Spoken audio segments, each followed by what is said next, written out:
Hi everyone, and welcome to Anewway Tarot. This is my journey of using my skills in the tarot world of trying to find new ways to spiritually live a more integrated, harmonious, peaceful, and of course joyful life experience. And I hope you will join me on that journey. So I was sitting here today. It's still a cold winter day, but it's starting to warm up in the area that I'm living in. I'm drinking my hot water, which I do a lot of because I'm weird like that. And I was just thinking about how much the Aquarius new moon really affected me a couple days ago. And oh gosh, it might have just been yesterday, but I feel like the energies were definitely building. I had some big tower moments. I'm not sure about you guys. But as I was sitting here kind of moving through some heavy energy, the residual clarity and awareness that came through for me specifically, I started to think about what's going to be happening in 2 days' time on February 20th with the Saturn and Neptune conjunction. It at 0 degrees Aries, which is really the 0 point field. It is a true reset for our collective experience, but we are all going to feel it on an individual level, which is really all about what this channel is all about. Really understanding that each one of us is an individual being, and that hopefully as we move forward into this new era, epoch, whatever we're going to call it for humanity, that we start to understand that even though we are all connected, we must first also understand that we're all individual. And spirituality goes hand in hand with our own individuality, meaning as I'm sitting here thinking about it, we can have organized religion, we can do things in groups together that spiritually orient us, like all going out and being in a drum circle or going for a hike into nature, or for some of us that we like to do rituals, things along those lines. But even when we're in a group of people, we're still going to be, what we take away from that spiritual experience is going to be unique to us. And so I really hope that as we move forward, we really start to embrace the uniqueness of our own spiritual needs, and therein the uniqueness of how we each must start to change our way of living to fit those spiritual needs, or to fit the new awareness of what we need on the spiritual level. Now, I was kind of feeling called to pull some cards and maybe do a little spread to see what's coming up on Friday, February 20th. I do live in America in the Northern Hemisphere, so obviously the timing could be a bit different depending on where you live in the world, but we're going to just go with what I know as of now. I'm going to pull some cards, and maybe we'll start to talk through some of the messages that are coming through for me and for anyone who is willing and ready to join me on this spiritual quest. So the first card that came out was the Ten of Wands, which is a card that speaks to carrying a heavy burden alone, but it can also be a card that speaks to completion, that we have long carried all of these. When we think about wands, it's fire, it's passion. These are all these little actions we've taken probably at some point that stemmed from something we were passionate about or interested in. And eventually, as we accumulated all those things, it started to become this burden. It could be like, oh, I was really passionate about starting that new job. But after you started that new job, suddenly you got more responsibilities, and maybe at the same time you decided to start pursuing something in your personal life, and things started to pick up on that level. And then now you're carrying the burden of work stuff with personal stuff, and suddenly it's like, oh my gosh, all these things that seemed like fun little actions to take have now amassed to something that I feel I must carry alone.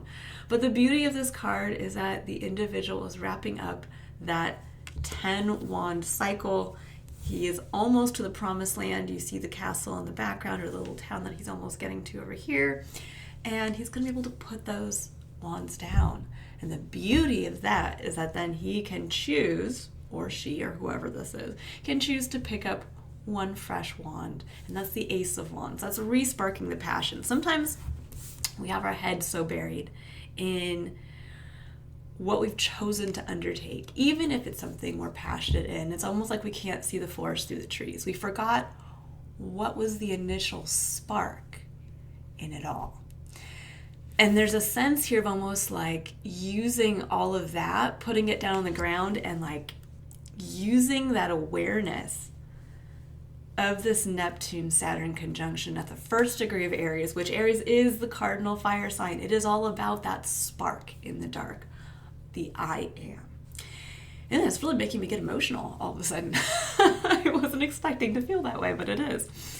And there's this sense of getting back to the basic core element of what truly sets your soul aflame. But coming from that small spark, realizing you can use all of the experiences of the passions and the actions you've taken, and you can use that as fuel, but getting back to what is uniquely you to start that blaze. So there is an intensity to this. I'm going to pull another couple cards. We're going to get some clarifiers. But there's an intensity to this that really speaks to, when you think of burning, it can be all-consuming, but it can also burn away. It can also be used as fuel. There's a real sense of cleansing, of clearing. Ooh, that's way too many cards. Let's get just a couple there, Spirit. Of cleansing, of clearing, but also reigniting. And even there's an element too of light, of as we kind of use our past actions and experiences as that kindling, we kind of get a little more focus, a little more awareness of stoking those flames of self to see kind of, I think, where we are in the bigger, broader picture of our life experience. But also by going back to that initial original flame, there's a sense of purifying, again, clarity, and understanding, I think, how to keep that flame going. It's like there's this initial, like, it's almost like, you know, opening a door when there's a fire burning on the other side. It's almost like this backdraft coming through, like, and there is that moment of like, it's like staring at the, you know, opening from a dark room and going out into the light of day, and it's like blinding. There's an element of blinding, of heat, of burning, and then it's like, there I am. And there's that little flame burning. And it's like there's a moment of, I feel like true clarity for a lot of people coming this Friday and moving forward into the weekend. And I also did get the Three of Wands. Ooh, if I can do it here. I'm going to get used to this setup. Three of Wands and the Knight of Swords. There's something here about an incoming message, an incoming delivery of truth. The Knight of Swords is fast communication. It is the sharing of something that is true. Could be an idea, a thought. And the Three of Wands is about something incoming. It's us waiting for what is to come. And there could be some message that comes in. There could be, for some of us, I'll get a little deeper.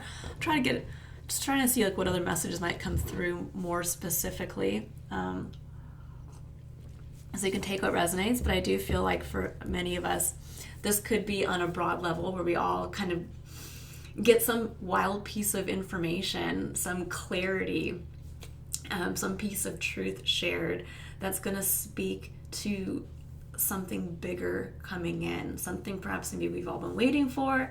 There's an element of feeling like our ships are coming in, but I'd also feel for us on an individual level, this could be the sharing of a truth that we maybe have long felt like we have been searching for, almost like we've been waiting for this. And we realized it's had to come from us this whole time. It's almost like, realizing the call is coming from inside the room. There's like this spiritual calling. But I do feel on a collective sense there could also be a revelation of a truth of something incoming. Now on the bottom of the deck we have a big one. We have Judgment. And, Judgment can speak to something final. It can speak to a rebirth. It can speak to, something I've been connecting to a lot lately in my own practice is to kind of, I could call them angelic beings. Like when you see here in this image of Judgment, it is a angel, with his trumpet heralding, basically announcing that souls are able to rise up from the dead. It's almost like coming in and saying, okay, that time has passed. We are now moving into something new. You're able to, rise from the dead as the new version of yourself.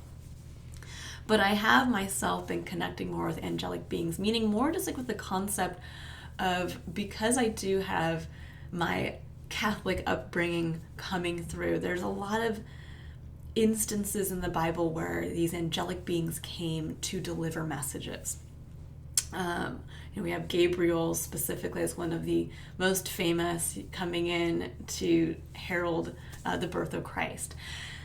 And there's something here that I've been connecting to personally about utilizing my own journey of clearing my throat chakra and learning how to speak authentically, or from a place of authenticity and openness.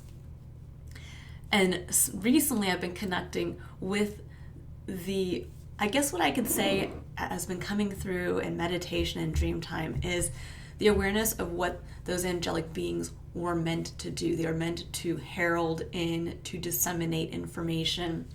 When we think of a winged being, it almost kind of brings in the idea as well of the winged god Mercury, which obviously Mercury in astrology is all about the dissemination of fast information, or the fast dissemination of information.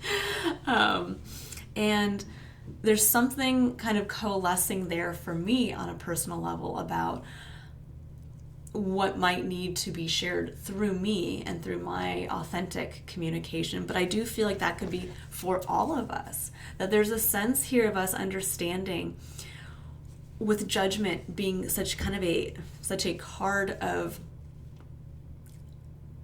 a hard change that is final to our experience, that cannot be denied. We cannot go back into that grave as we are being called up as the new soul. We can't go back to our past life.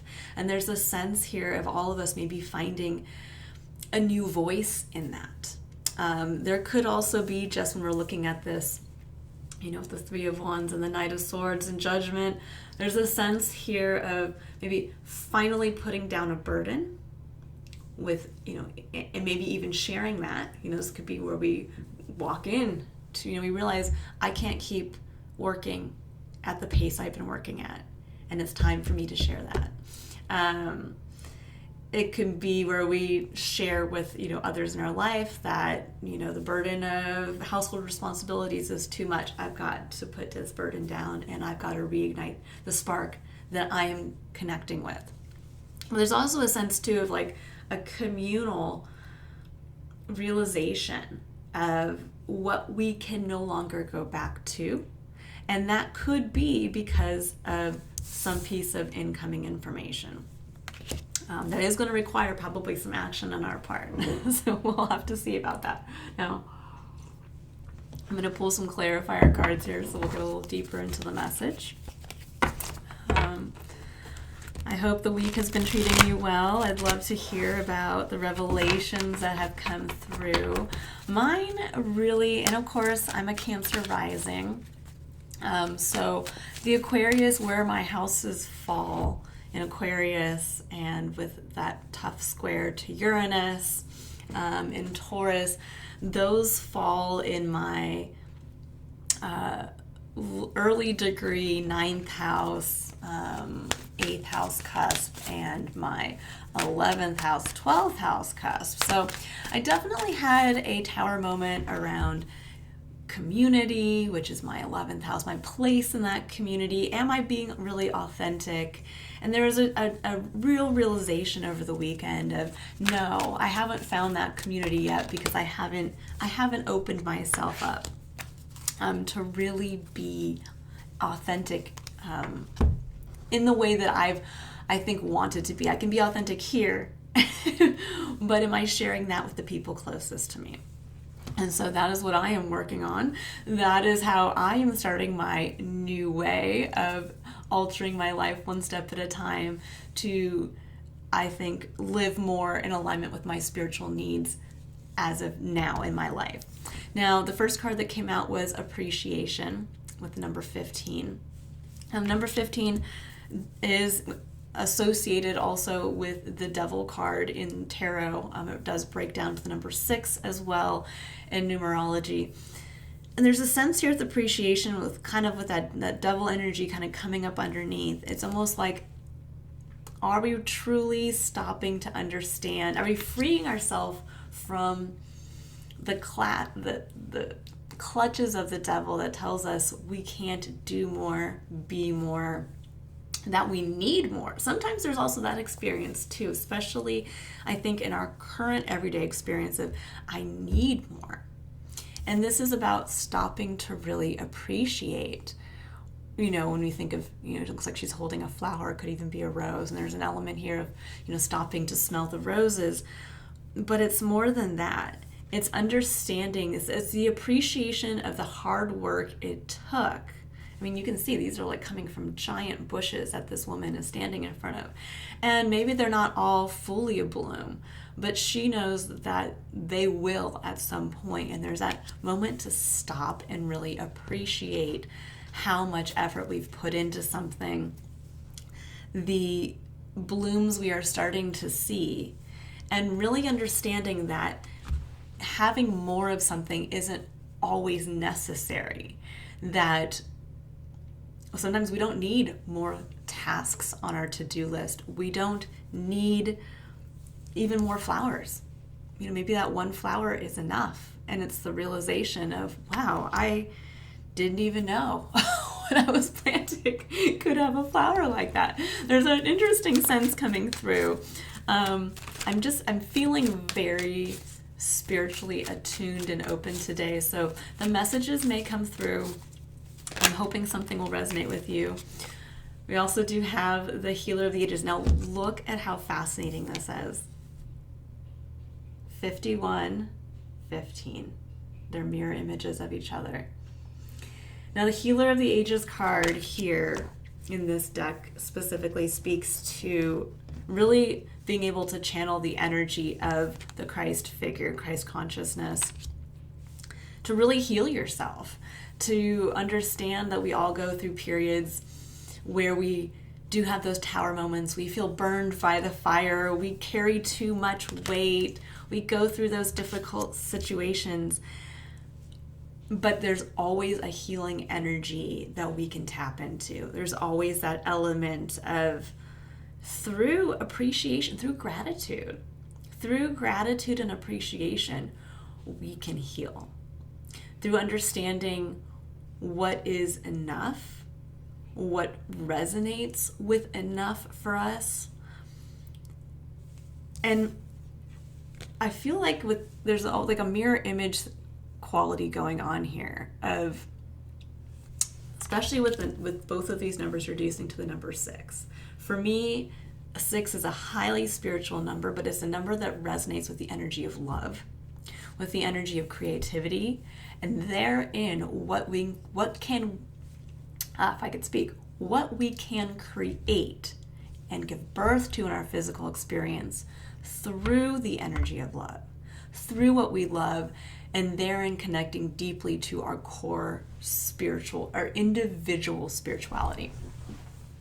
And there's a sense here of getting very much in touch with that, very much in touch with appreciating the small things in life, and healing through that awareness of what is enough right now to feed that flame for me?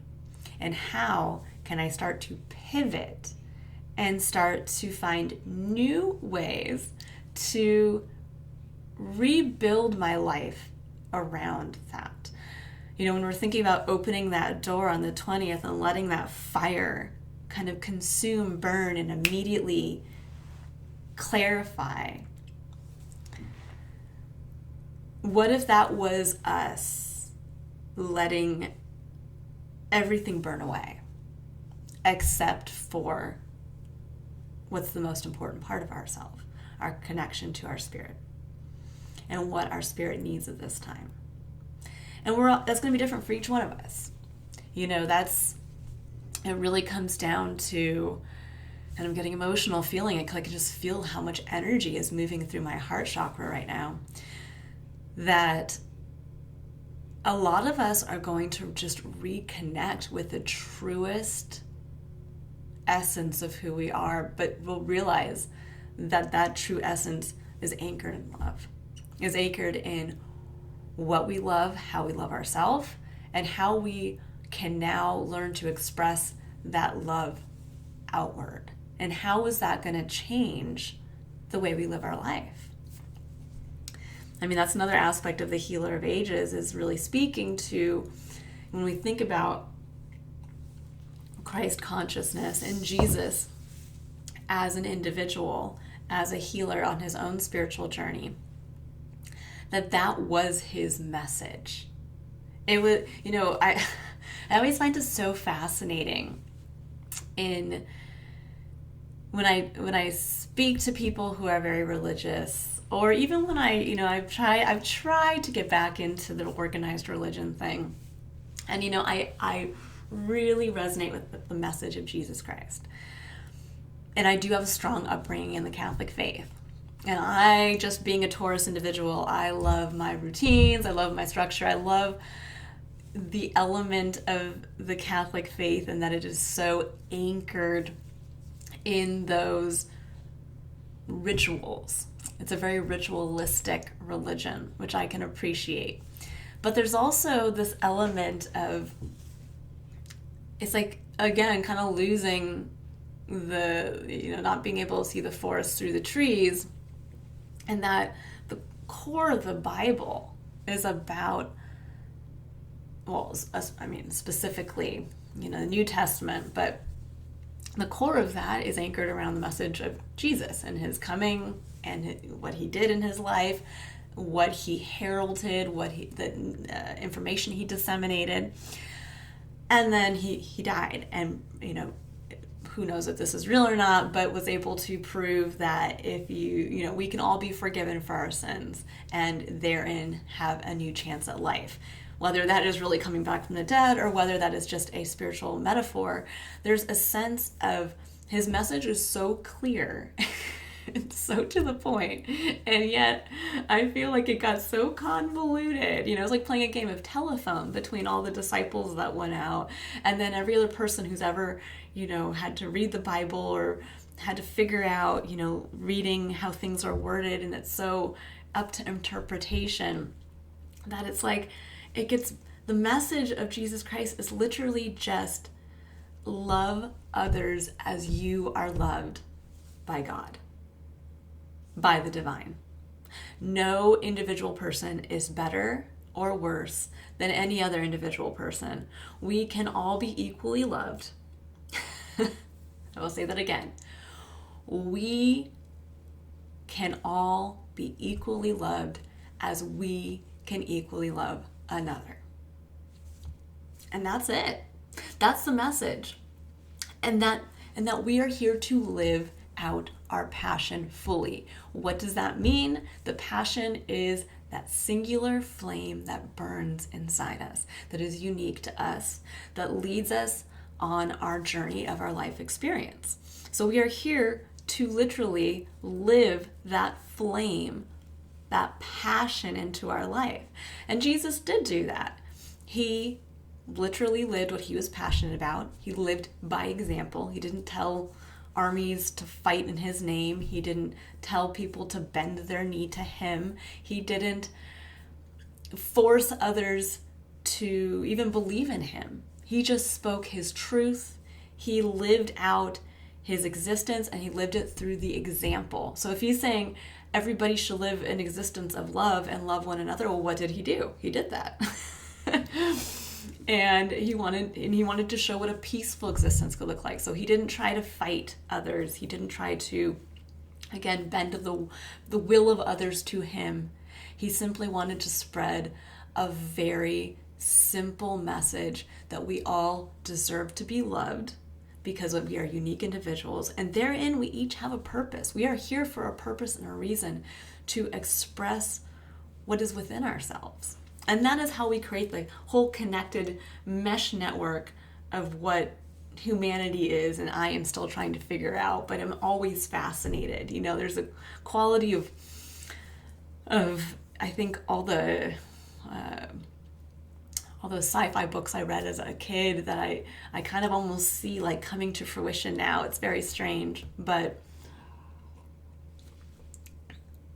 I'm always, I guess, flabbergasted at how many layers of extra stuff got shellacked or plastered over the very simple message that Jesus was here to give.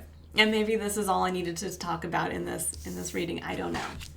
But I feel like that message of love is coming through so succinctly, and is coming through the appreciation that also that we get to live a life experience, that we do get to be here on earth having that tangible experience. You know, we aren't just these ethereal, energy. I mean, we are energy, right? But somehow our energy has coalesced into the form we have taken, into the life experience we are choosing to undertake, into being able to experience emotions, those highs, those lows, understanding beauty. I do feel also like understanding beauty specifically is really unique to the human experience, and that alone is also how we touch the face of God, how we touch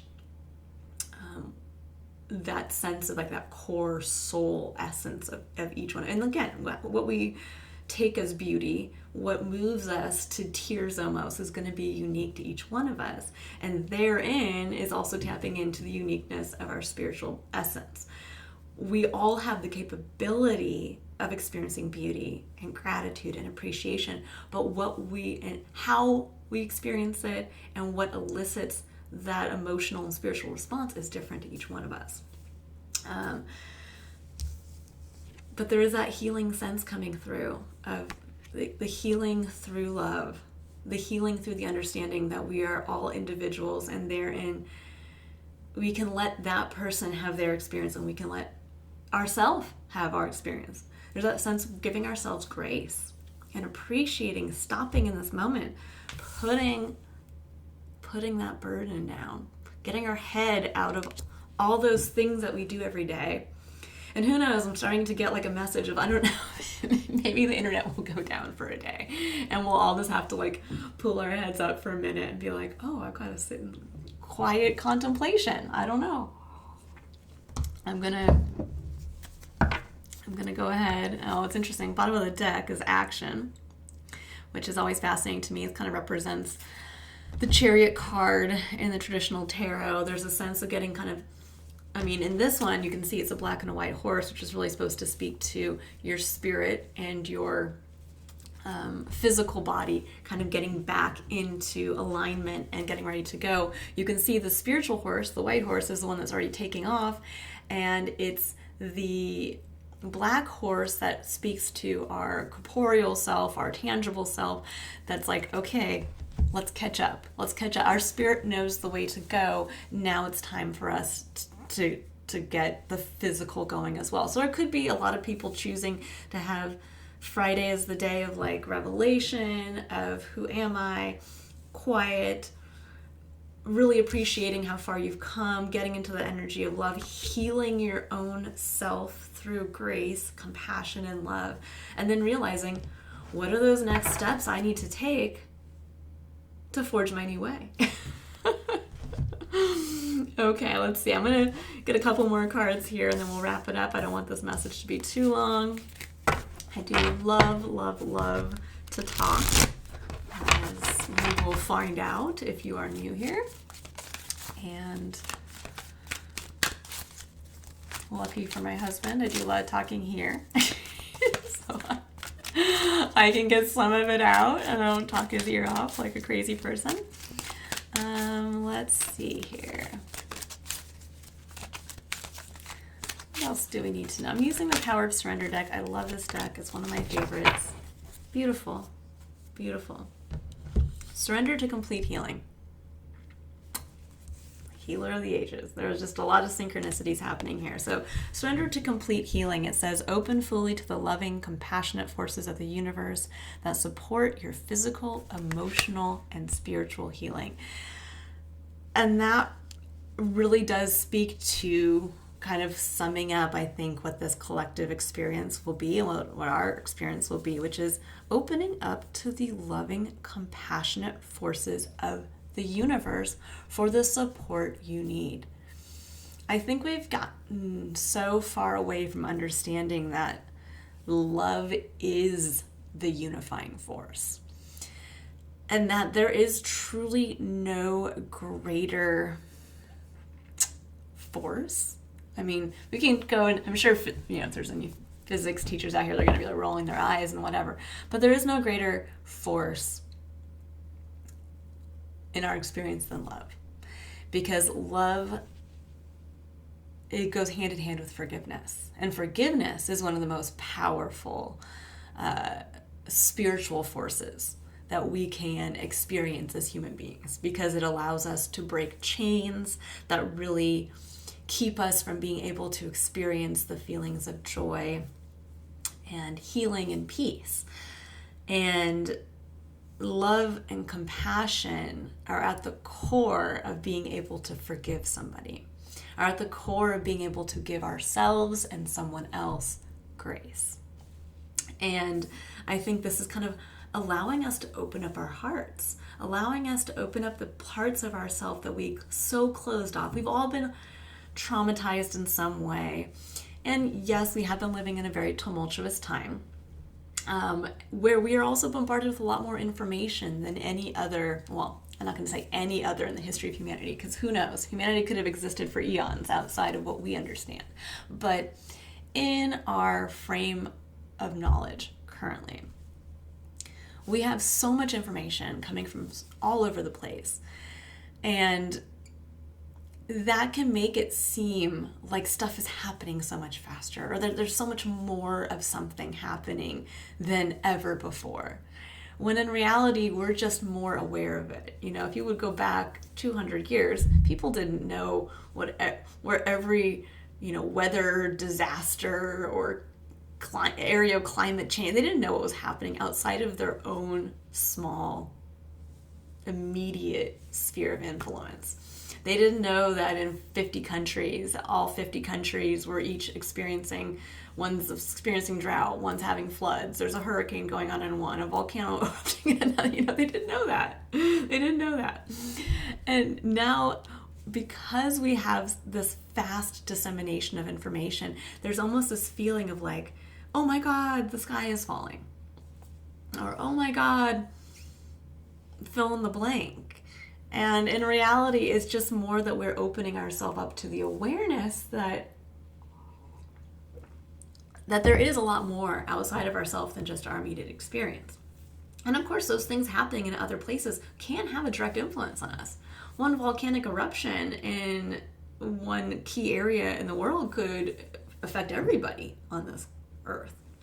But also, we have to understand that these things have always happened, and have always happened en masse, so to speak, at this level.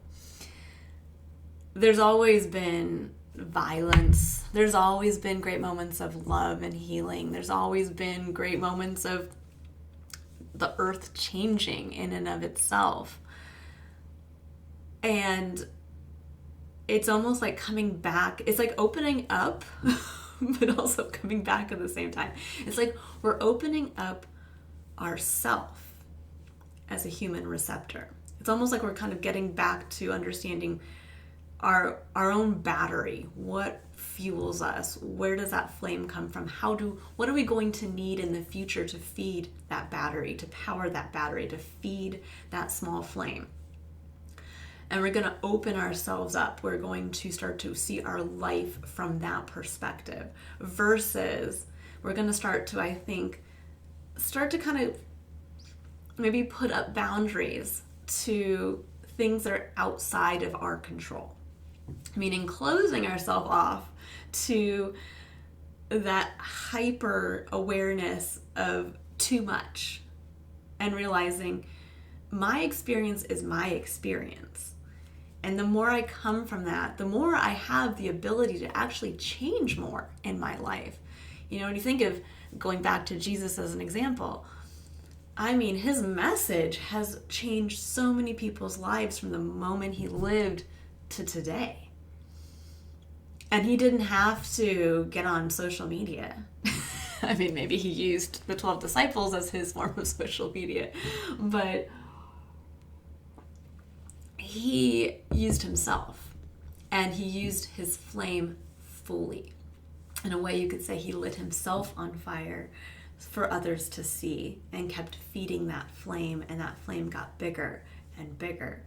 And that's kind of, I think, where each one of us, this is that lesson that we're going to learn in this next epoch for humanity, is understanding that the individual is important. It can't be the only thing, that our individuality is part of a greater connected whole. So we can't just, I think, you know, one of my favorite writers growing up for me was reading Ayn Rand. I loved, for many reasons, I loved her grasp of words and prose, and understanding that English was not even her first language. She didn't even learn English until she came over here when she was like 13 or 14. And the fact that she had such a strong grasp of the English language was always fascinating to me. But the one thing that resonated with me way back in the day that kind of doesn't resonate, it resonates differently with me now, was that she was so hyper-focused on the individual, and that it kind of had to be the individual's creativity at all costs, kind of screw everybody else, and you have to just, you know, live your life and create your creation, and you deserve the money or whatever your creation brings forward. You know, if you create an invention, you deserve full patent rights. You deserve all the all the money for it, you know, that kind of thing. No one can tell you. No one can harness that individuality outside of yourself, or has rights to that individuality. No one can take your individuality and use it for themselves or their own gain. And obviously that came from her upbringing, coming from, you know, Soviet Union, coming from Russia specifically, and seeing the horrors that happened there and the squashing of the individual human spirit. But she kind of went too far down one way, and really forgot that the core of the human experience, we need to connect with others. We could create all we want, but if we create it in a vacuum, then what's the purpose of it? Then we don't have a connection to purpose. I can create all the inventions I want. I can reap money from them, but if I don't have anybody to really benefit from that invention, or even somebody to share it with, what's the purpose of that? We don't live in a vacuum of individuality. We live in a collective community of individual spirits of light.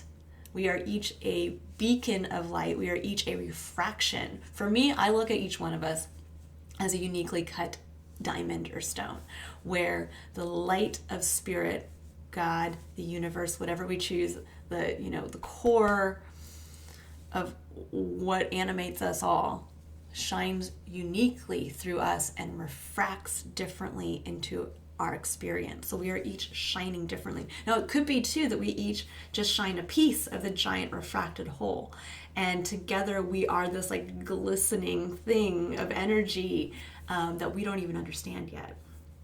And there is this sense of understanding that we can't squash the individual, and I think are going to learn some hard lessons moving forward in the next few years, that we also don't have the right to again, kind of create these like pockets of slave culture where we get to get cheap goods on the backs of a whole culture of people who don't get to live out their own individual experience. They get to just be forced to do something for someone else's benefit and gain, which is exactly what Ayn Rand was trying to guard against. But there's like an understanding now of, I think, a broader awareness, an awakening of people realizing, oh, I don't want to buy that cheap thing that I don't really need anymore. You know, I don't need to buy 20,000 little plasticky things for my kids' goodie bag at the birthday party that everybody's just going to throw away. You know, knowing how it was made, knowing why it's so cheap, you know, those kinds of things. I think there's going to be that kind of awakening of like, I'm grateful for the small things. I'm grateful for what I've built. I'm grateful for the people I have in my life. I'm grateful that I'm here. And I'm going to start again to pare down the external and start to focus on the internal. Beautiful energy. It is beautiful energy. I think this is that spark in the dark that each one of us is going to experience a little differently, but I do feel like the 20th is going to be that moment of, I gotta put down. Gotta put it down. Might have to share that with someone, might have to say, I gotta take a moment off. Could be, again, collectively, we are all gonna kind of go through a judgment element where there could be something that comes through that does affect all of us as a human population. Or, you know, I live in America. For those of you who follow astrology, oh boy, the astrological birth chart of the United States is lit up like a Christmas tree right now. So we're going to have some drama, some awakenings, hopefully a continuation of the spirit that this country was founded on, and an evolution of that. But there could be, again, things coming out of the blue, messages, truths revealed that are going to allow us to, I think, maybe get into our hearts. You know, there could even be a sharing of a piece of information that allows us to all get into our hearts and to really, that kind of breaks us open to that surrendering to complete healing of being grateful for what we have, and therein realizing how we want to find a new way to spiritually live, coming on the heels of that. All right, I will leave it here. I hope you guys all have a wonderful Saturn and Neptune conjunction at 0 degrees Aries. Woo! This is the top of the roller coaster, everybody. Hopefully, I'm not gonna say it's about to go down. It's about to get fun. It's about, this is real living that's starting after this point. All right. Wishing you guys a wonderful Saturn-Neptune conjunction, and I look forward to seeing you all next time. In love.